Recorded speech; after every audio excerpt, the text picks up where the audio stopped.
एक दिन थुंग थुंग दारू पीते पीते अपनी बीवी और बच्चे के साथ ससुराल से घर लौट रहा था। थुंग थुंग एक देवड़ा था, फिर भी थुंग थुंग को दारू पीते देखकर उसकी पत्नी कभी कुछ नहीं बोलती थी, क्योंकि थुंग थुंग भले ही देवड़ा हो लेकिन कभी अपनी बीवी बच्चे को भूखा नहीं सोने देता था। वह अपनी बीवी और बच्चे से बहुत प्यार करता था और थुंग थुंग देवड़ा बना ही इसलिए था क्योंकि वह एक गरीब किसान था।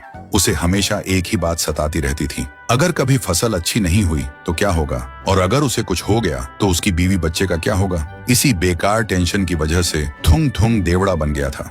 लेकिन जिस गांव में थुंग थुंग रहता था उस गांव में एक पुराना राज था। उस गांव के बाहर एक पुरानी हवेली थी और उस हवेली के अंदर एक बड़ा सा आईना रखा था जिसके अंदर सिर्फ काला अंधेरा था। लोग कहते थे वह आईना चेहरा नहीं नियत देखता है और उसी का भविष्य दिखाता है। और कहते हैं कि बहुत साल पहले एक आदमी जब उस आईने के पास गया तो आईने ने उसे अपने अंदर खींच लिया था। इसीलिए सालों से किसी ने न उस हवेली में घुसने की और न ही उस आईने में झांकने की हिम्मत की थी।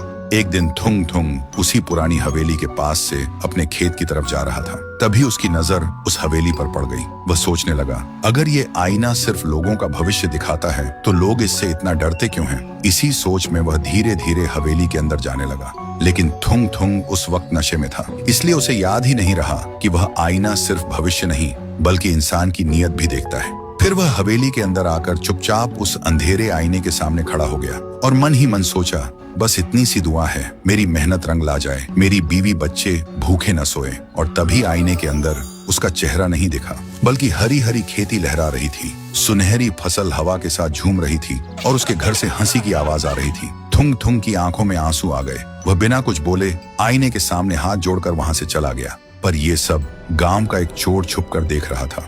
ये सब देखते ही उसके मन में लालच आ गया। वह सोचने लगा, गांव वाले झूठ बोलते हैं, ये आईना तो जादुई है जो लोगों का भविष्य उजाला करता है।